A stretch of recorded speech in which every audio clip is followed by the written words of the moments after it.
वालेकुम, welcome back. आज के लेक्चर में हम लोग डिस्कस कर रहे हैं रिस्पायरेटरी सिस्टम। रिस्पायरेटरी सिस्टम को ऑक्सीजन डिलीवरी सिस्टम भी कहते हैं, यानी कि सांस लेने के अमल को हम लोग रिस्पायरेटरी सिस्टम कहते हैं। The respiratory system is the set of organs that allow a person to breathe and exchange oxygen and carbon dioxide throughout the body। Respiratory system organs के सेट पर मुश्तमिल होता है। वो ऑर्गन कौन से होते हैं हम लोग आगे चल के उन्हें डिटेल में देखते हैं, जो अलाउ करते हैं पर्सनस को कि वो सांस लें और एक्सचेंज करें ऑक्सीजन एंड कार्बन डाइऑक्साइड को थ्रू आउट द बॉडी। पूरी बॉडी में से ऑक्सीजन को एक्सचेंज कर दिया जाता है कार्बन डाइऑक्साइड से। इस तरह के सिस्टम को हम लोग रिस्पिरेटरी सिस्टम भी कहते हैं। The integrated system of organs involved in the intake and exchange of oxygen and carbon dioxide between the body and the environment. The integrated system का मतलब है कि डिफरेंट ऑर्गन्स जो आपस में मिलकर काम कर रहे होते हैं, तो उस तरह के सिस्टम को हम लोग इंटीग्रेटेड सिस्टम कहते हैं। ये ऑर्गन्स इन्वॉल्व हो रहे होते हैं इनटेक यानी कि लेने में और एक्सचेंज करने में कार्बन डाइऑक्साइड को एंड ऑक्सीजन को बॉडी और एनवायरनमेंट के दरमियान एक्सचेंज करने में हेल्प कर रहे होते हैं। इसमें इंक्लूडिंग होते हैं, अब कौन से ऑर्गन्स इंक्लूड होते हैं, इसमें नेजल पैसेज होता है यानी कि हमारा नोज होता है, ये इन्वॉल्व हो रहा होता है जो रिस्पिरेटरी सिस्टम के अंदर इम्पॉर्टेंट रोल अदा करता है। Nasal passage, larynx, trachea, bronchial tubes and lungs, ये डिफरेंट टाइप के ऑर्गन्स हैं जिस पर हमारा रिस्पिरेटरी सिस्टम मुश्तमिल होता है। कौन से? Nasal passageway, larynx, trachea, bronchial tubes and lungs. ये ऑर्गन्स इंपॉर्टेंट रोल अदा कर रहे होते हैं रिस्पिरेटरी सिस्टम के अंदर। The respiratory system perform two major task perform कर रहा होता है। रिस्पिरेटरी सिस्टम दो मेजर इंपॉर्टेंट रोल अदा कर रहा होता है। वो इंपॉर्टेंट रोल कौन से होते हैं कि रिस्पिरेटरी सिस्टम को टू कैटेगरीज के अंदर डिवाइड किया जाता है। एक होता है एक्सटर्नल रिस्पिरेशन, दूसरी होती है इंटरनल रिस्पिरेशन। अब एक्सटर्नल रिस्पिरेशन को हम लोग देख लेते क्या होती है। External respiration exchanging air between the body and outside the environment known as external respiration, यानी कि एयर को एक्सचेंज करने का प्रोसेस होता है बॉडी से एंड आउटसाइड द एनवायरनमेंट, और बाहर के माहौल से जो एक्सचेंज करने का प्रोसेस होता है एयर को, उसे हम लोग एक्सटर्नल रिस्पिरेशन कहते हैं। कि एयर एंटर होती है तो वहाँ से हमारी बॉडी से कार्बन डाइऑक्साइड को निकाल दी जाती है, इस चीज़ को हम लोग एक्सटर्नल रिस्पिरेशन कहते हैं। सेकंड है internal respiration. Internal respiration mean ringing oxygen to the cells and removing carbon dioxide from them referred as internal respiration।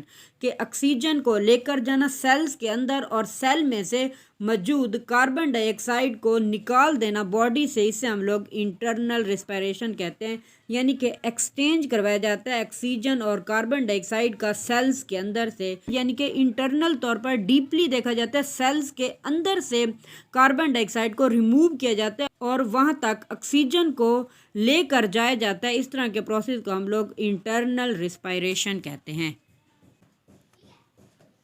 जैसा कि आप लोग देख सकते हैं ये सारा रिस्पिरेटरी सिस्टम दिखाया गया है। नोज़ है जिसे हम लोग नेज़ल पैसेज वे कहते हैं।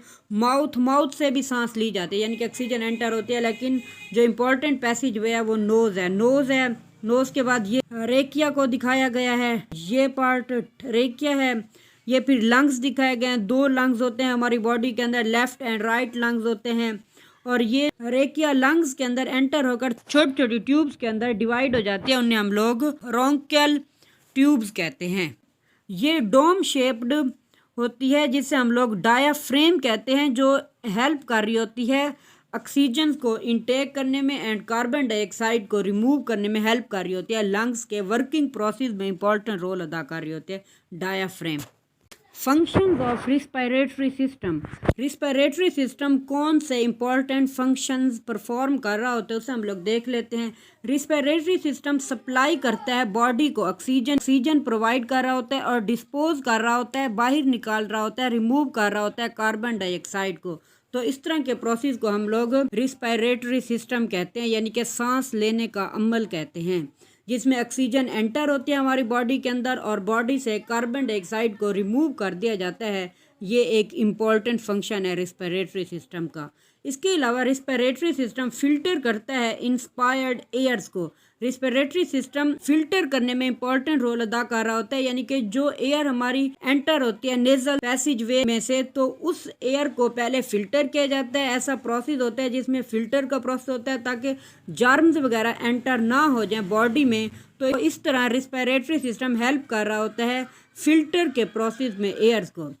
रिस्पिरेटरी सिस्टम साउंड प्रोड्यूस करने में अहम किरदार अदा कर रहा होता है, प्रोड्यूसेस द साउंड, क्योंकि जो हमारे वोकल कॉर्ड्स होते हैं जब एयर एंटर होती है तो उनके अंदर वाइब्रेशन पैदा हो जाती है। उस वाइब्रेशन के पैदा होने की वजह से साउंड प्रोड्यूस होता है। तो इस तरह रिस्पिरेटरी सिस्टम इम्पॉर्टेंट रोल अदा कर रहा होता है साउंड प्रोड्यूस करने में।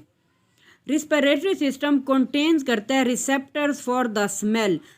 हमारे नेज़ल पैसेज वे, ये जो नेज़ल कैविटी होती है, यहाँ पर रिसेप्टर मौजूद होते हैं। ये रिसेप्टर हेल्प कर रहे होते हैं एयर्स में से मौजूद स्मेल को सूंघने के अमल में इंपॉर्टेंट रोल अदा कर रहे होते हैं। इस तरह ये receptors that are specific for the smell rids the body of some excess water and heat. Respiratory system क्या होता है कि ये जो म्यूकस मेम्ब्रेन मौजूद होती है हमारी नेज़ल कैविटी के अंदर, ये इंपॉर्टेंट रोल अदा कर रही होती है, बॉडी को प्रोटेक्ट करती है फ्रॉम हीट से एंड एक्सेस वाटर से भी बॉडी को प्रोटेक्ट करती है। तो एक्सेस वाटर को, हीट को ये एब्जॉर्ब कर लेते हैं। तो ऐसे हमारी बॉडी का जो टेम्परेचर होता है वो नॉर्मल रहता है। हमारी बॉडी का नॉर्मल टेम्परेचर 7.4 है। तो ये राइड्स करने में, यानी कि बचाते हैं एक्सेस वाटर और हीट को बॉडी में एंटर होने से respiratory system. Respiratory system help कर रहा होता है रेगुलेट करने में ब्लड पीएच। ये ब्लड की पीएच को रेगुलेट करने में भी अहम किरदार अदा कर रहा होता है, क्योंकि ये हीट को राइड्स कर रहा होता है, रोक रहा होता है। तो इस तरह हीट्स भी इंपॉर्टेंट रोल अदा कर रही होती है पीएच को इंक्रीज करने में। जिस तरह ये हीट को राइड्स अप कर रहा होता है, इस तरह ये रेगुलेट करने में हेल्प कर रहा होता है ब्लड पीएच को। नेक्स्ट हम लोग डिस्कस कर लेते हैं ब्रीथिंग को पल्मोनरी वेंटिलेशन भी कहते हैं, क्योंकि हमारा जो लंग्स का सिस्टम होता है इसे हम लोग पल्मोनरी सिस्टम कहते हैं। तो इस तरह हम लोग ब्रीथिंग को पल्मोनरी वेंटिलेशन सिस्टम भी कहते हैं। ये जो ब्रीथिंग का प्रोसेस होता है हमारी बॉडी के अंदर, ये 2 साइक्लिक फेज पर मुश्तमिल होता है, इनहिलेशन एंड एक्सहिलेशन। अब हम लोग देख लेते हैं कि इनहिलेशन किसे कहते हैं।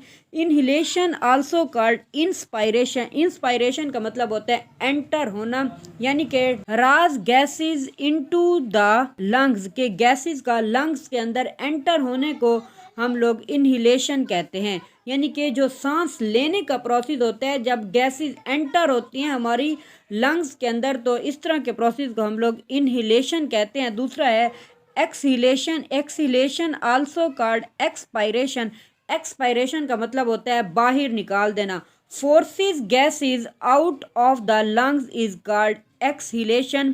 के जो गैसेस वगैरह होती हैं जब उन्हें लंग्स फोर्स करते हैं आउटसाइड, यानी बॉडी से आउटसाइड मूव करके जाती हैं, तो उस प्रोसेस को कहते हैं एक्सहिलेशन। जैसा कि आप लोग देख सकते हैं कि इसको गैसेस को इनहिलेशन एंड एक्सहिलेशन में लंग्स, डायाफ्रेम एंड रिब्स, ये 3 जो हैं ये इंपॉर्टेंट रोल अदा कर रहे होते हैं। अब क्या होता है कि इनहिलेशन के प्रोसेस में एयर एंटर होती है, तो ये जो डायाफ्रेम है ये नीचे की रफ हो जाती है, इसकी डोम शेप खत्म हो जाती है। जैसे ही एयर आउटसाइड मूव करती है तो ये डोम शेप अपनी वापस असली हालत में आ जाती है डायाफ्रेम की। तो इस तरह के प्रोसेस को हम लोग एक्सहिलेशन कहते हैं। ये एक साइक्लिक प्रोसेस होता है जो चलता रहता है बॉडी के अंदर। इसमें लंग्स, रिब्स और डायाफ्रेम इंपॉर्टेंट रोल अदा करते हैं। ये किस तरह इंपॉर्टेंट रोल अदा करते हैं इसे हम लोग आगे चल के डिटेल में डिस्कस करते हैं। External respiration. एक्सटर्नल रिस्पिरेशन में क्या होता है कि air from the outside environment, बाहर के माहौल से एयर एंटर होते हैं नोज़ और माउथ। ये दोनों इंपॉर्टेंट रोल अदा कर रहे होते हैं। एयर को एंटर होने के लिए एक पैसेज प्रोवाइड कर रहे होते हैं, एक रास्ता प्रोवाइड कर रहे होते हैं, पाथ प्रोवाइड कर रहे होते हैं। डूरिंग द इंस्पायरेशन या इनहिलेशन के दौरान एयर एंटर होती है, बाहर के माहौल से एयर नोज़ और माउथ के रास्ते से एंटर होती है बॉडी के अंदर।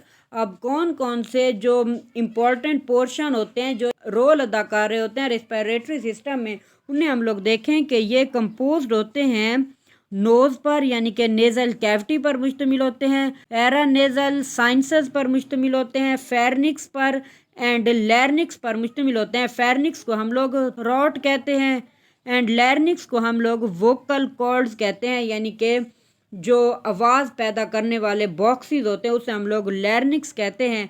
फेरिंक्स एयर के लिए और खुराक के लिए सेम पैसेज प्रोवाइड करती है, सेम रास्ता प्रोवाइड करता है, उसे फेरिंक्स कहते हैं। अब ये नेज़ल कैविटी दिखाई गई है, ये नेज़ल कैविटी है, ये नेज़ल पैसेज वे, नोज़ का पैसेज वे जहाँ से एयर एंटर होते हैं उसे हम लोग कहते हैं नोस्ट्रिल्स।